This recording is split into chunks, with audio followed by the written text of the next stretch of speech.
இப்போ நம்ம தலைப்புல இரட்டை இலைக்கு சிக்கலான்னு வைக்கிறோம்.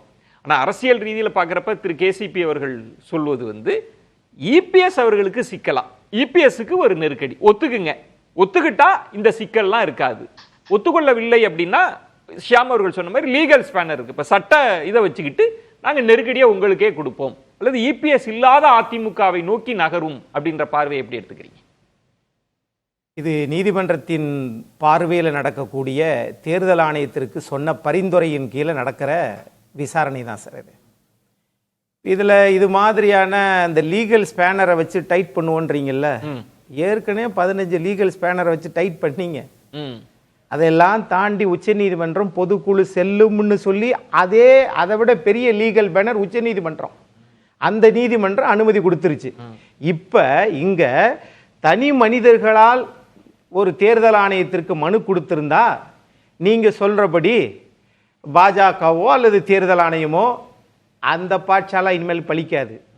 இது நீதிமன்றத்தின் உத்தரவு என்பதை யாரும் மறந்துவிட வேண்டாம். அதுதான் சார் ஒண்ணு இல்ல அக்னீஸ்வரன். இதுல ஒண்ணு, இபிஎஸ் தரப்புல என்ன சொன்னாங்க, தேர்தல் ஆணையம் முடிவெடுக்க முடியாது, அவங்களுக்கு அதிகாரம் இல்லைன்னு சொல்லப்பட்டது இல்லையவா? நீதிமன்றம் என்ன சொல்லுது, தேர்தல் ஆணையம் முடிவெடுக்கலாம்.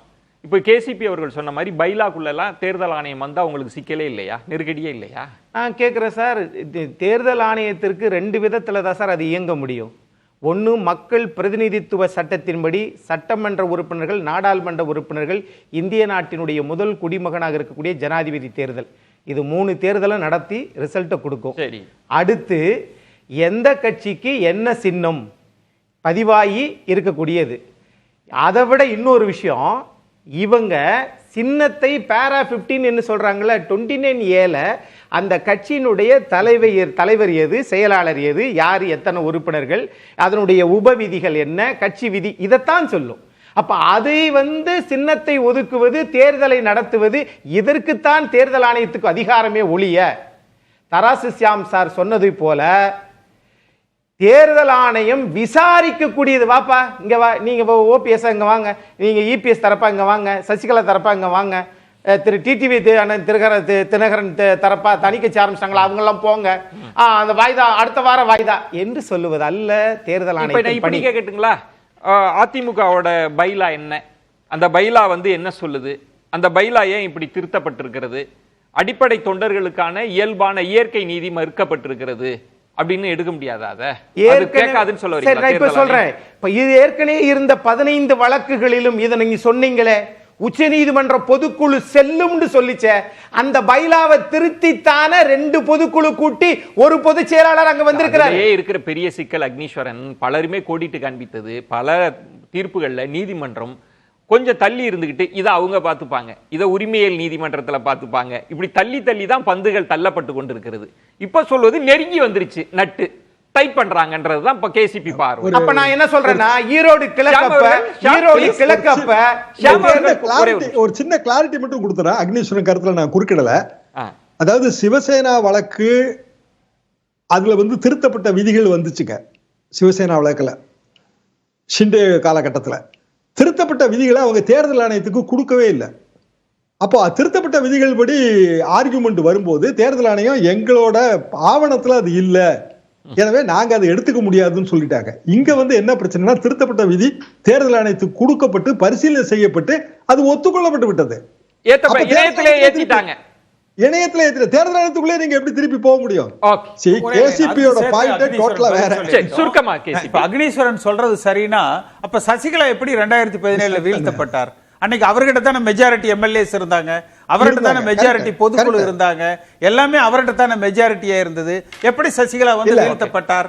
அதாவது எப்படி வீழ்த்தப்பட்டார்னா, வழக்கு விசாரணை நடந்து கொண்டிருக்கும் போது ஆர்கே நகர் 1.0 எலெக்ஷன் வந்துச்சு. அப்போ டெம்பரரி நான் யூஸ் ஆஃப் ரெட்டையில தான் ஒரு தொப்பி நின்னுச்சு, ஒரு ரெட்டை மின்விளக்கு நின்னுச்சு. அதுக்கு பிறகு விசாரணை தொடர்ந்து நடக்கும்போது சினோரியாவே மாறிடுச்சு. வழக்கு இருக்குது. இன்னைக்கு உயர்நீதிமன்றம் பேரா 15 விசாரிக்க சொல்லிட்டாங்க. இதை எப்படி புரிஞ்சுக்கிறீங்க? ரொம்ப டெக்னிக்கலா இல்லாம அரசியலா சொல்லுங்களேன். இபிஎஸ் அவர்களுக்கு நெருக்கடி வந்திருக்கா சார்? நீங்க ரெட்டலைக்கு நெருக்கடியான்னு தான் நான் பாக்குறேன். ஓகே, இவங்க எல்லாருமே மனுதாரர்கள் எல்லாருமே களத்துல போய் நின்று மாவட்ட செயலாளர்களை இது பண்ணி யாரும் கேட்கவில்லை. ஒண்ணு, இந்த மனுதாரர்கள் எல்லாம் அண்ணன் கேசிபி உள்பட என்னை கட்சியிலிருந்து நீக்கியது தவறு, அந்த நீக்கிய உத்தரவை தடை பெற்றார்களா இன்று வரை என்று கேட்டால் தடையே இல்லை. அது திண்டுக்கல் சூரியமூர்த்தியாக இருக்கட்டும், அண்ணன் புகழேந்தியாக இருக்கட்டும், அண்ணன் கேசிபியாக இருக்கட்டும், ராம்குமார் ஆதித்தனாக இருக்கட்டும், எல்லோருமே இந்த எந்த வழக்கு, அதாவது நீங்க ஒரு அதிமுக ஒரு கட்சி, ஒரு அரசியல் கட்சி மேல வழக்கு தொடர்றீங்கன்னா அதுக்கு நீங்கள் அடிப்படை உறுப்பினராக இருக்க வேண்டும். 2018 திண்டுக்கல் சூரியமூர்த்தி நீக்கியாச்சு.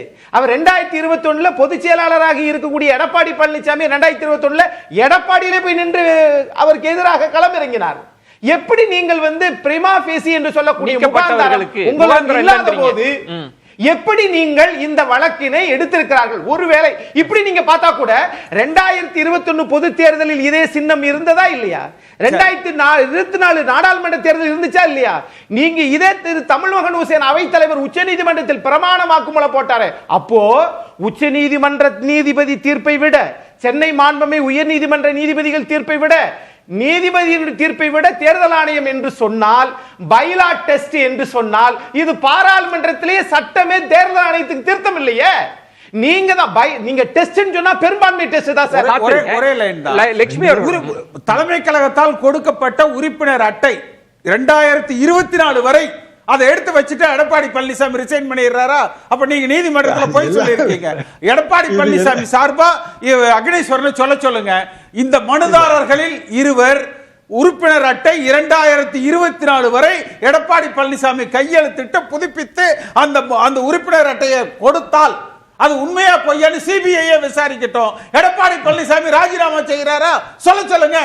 இவர்கள் பொதுவாக பயன்படுத்துகிற வார்த்தை, இவர்கள் கட்சியில் இருந்து நீக்கப்பட்டார்கள் அறிவிப்பு வந்தது. நான் இந்த மனு செய்கிற பொழுது நான் கட்சியில இருக்கேன்.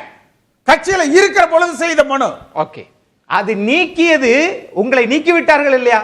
நீக்கியது செல்லாது. பாருங்க, மனு செய்திருக்க நீங்க சொல்ல முடியுமா? லாயர் இப்படி பேச கூடாது.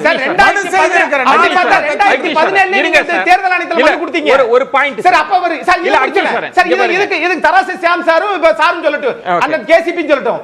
ஒரு இதுல 2 பேரை தேர்ந்தெடுத்தாங்கல்ல, அப்ப இந்த மனுதாரர்களை எங்கே போனார்கள்? இல்ல அது வேற சார். இப்ப எல்லாம் ஒண்ணு தானே. பேசலாம் எல்லாம் ஒரு பொதுச் செயலாளர் தானே சார், ஒரு கட்சி தானே சார்.